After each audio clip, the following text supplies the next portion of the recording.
Sud Radio refait sa déco avec Maison Créative. Sandrine Debruyne. Bonjour ma chère Sandrine. Bonjour Laurence. Alors, on fait le point avec vous sur les grandes tendances en matière de déco et d'habitat ce matin. Ouais, ce matin, j'avais envie de partager avec vous une étude alors fraîchement dévoilée par Showroom Privé, le cabinet des tendances qu'on connaît bien, Nelly Rodi. Alors, ils ont dressé un panorama des dernières grandes tendances de consommation des Français en matière de décoration et d'habitat. Alors, j'ai envie de vous dire que sans grande surprise, avec la conjoncture, l'étude confirme que 86% des consommateurs placent le prix, évidemment, au cœur de leur réflexion. On a 66% des 25-44 qui ont besoin de s'inspirer avant d'acheter des meubles ou vraiment une décoration accessoire.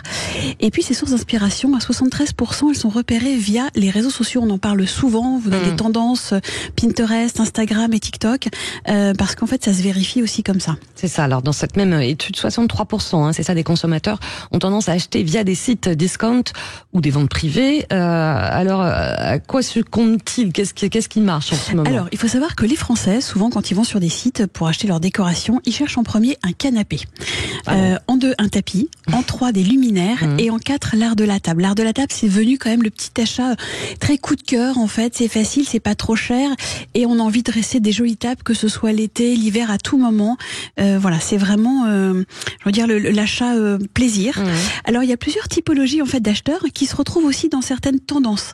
Ils ont élaborer en fait des panels, et donc il y a la première tendance qu'on connaît qui s'appelle holisme. Alors sont ceux qui vont rester addicts des lignes, vous savez, scandinaves, des petites pièces d'artisanat empreintes de douceur, de réconfort. On va trouver des bons plans dans ces cas-là chez Zara Home, chez Bloomingville, chez Oi Oi, chez Bolia.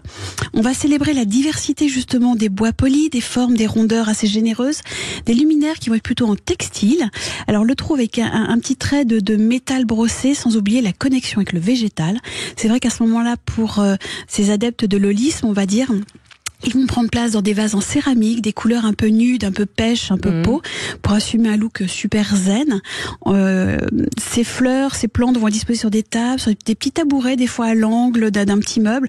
Donc soit pour des grands espaces ou des petits espaces, on va avoir des compositions florales à distiller dans toutes les pièces, parce que c'est vrai que mine de rien, ça égaye un petit peu la maison quand même. Et puis en ce moment, on en a bien besoin, Sandrine. Alors c'est quoi la deuxième tendance déco? C'est coloré, c'est ça, hein? Exactement. Ouais, c'est très coloré en fait. On va l'amener, elle va se nommer Solaris tout de suite, ça parle. Comme son nom l'indique, il est question de luminosité, de luminothérapie, d'harmonie, on va dire feel good, les bonnes ondes, des dégradés de couleurs, des bandes graphiques, un design plutôt nomade, des tissages qu'on voudrait un petit peu vibrants, des marques qui vont donner vie à des espaces qu'on aimerait avoir plus dynamiques. L'idée en fait, c'est d'agrandir presque une pièce afin d'exercer une activité si possible sportive à la maison. On est dans la recherche en fait, cette quête de bien-être chez soi, de faire un petit peu de sport et surtout d'équilibrer un petit peu le speed et le côté un peu calme dans la maison. Speed cool. Exactement. Alors elle va être aussi suivie d'une tendance qui va être très arty-chic. Arty-chic. Alors cette dernière va séduire tous les fans des lignes un petit peu très découpées, vous savez. On va avoir des vagues ondulantes colorées, on sera plutôt sur des effets un petit peu damier, des piétements découpés un peu fantaisistes. On va chercher la petite pièce unique qui est bien, la cohabitation qui va mixer l'esprit vintage à celui du mix and match avec une dimension plutôt artistique. On va combiner un petit peu les pièces bohèmes, l'artisanat qui, alors pour le coup, sera peut-être la petite pièce unique qu'on va aller dénicher, avec laquelle on va se faire plaisir. On fait toujours super attention au prix en tout cas. De toute façon en ce moment, alors justement, où est-ce qu'on déniche des plans comme ça, vous dites à la fois chic et pas cher, Sandrine? Alors on va chez Emmaüs évidemment. Oui. Tout le monde en parle, mais il faut vraiment y aller parce qu'il y a des super bons plans. Sur Showroom Privé évidemment, on a chez Skloum. Je vous mettrai toutes ces petites adresses sur les réseaux. On a la Redoute intérieure qui évidemment, alors on attend les soldes de temps en temps quand même, ça fait du bien. Rugvista pour des tapis pas chers. On est chez NV Gallery, chez Salency. C'est pas parce que c'est pas cher que c'est pas quali. Attention, c'est super important. On a des grandes plateformes sur West Wing. Évidemment, les bons plans chez Maison du Monde. On sait que 54% en fait, des Français envisagent de modifier en fait leur déco pour avoir plus d'harmonie, de sécurité, de fonctionnalité. Alors même si l'achat, comme je vous disais tout à l'heure, est un côté un peu coup de cœur, 21% des meubles sont achetés en seconde main. C'est plutôt rassurant. Et là, c'est là que les sites comme Silency, De Bon Goût, Désuet, Éloge Paris Story, Le Bon Coin, Etsy, Retour de Chine. Vraiment, ce sont des sites, et sur Instagram aussi, on trouve des pépites.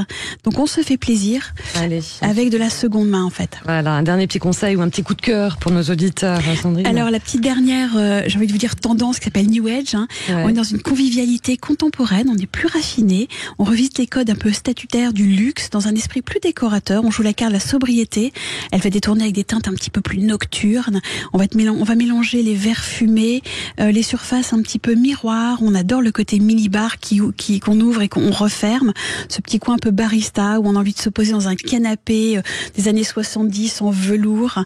On a cet esprit un peu masculin, sensuel, vraiment le côté esprit clubhouse aussi, un petit brin d'audace, une sensibilité plutôt accessible, un mobilier qui s'inscrit dans la durabilité surtout.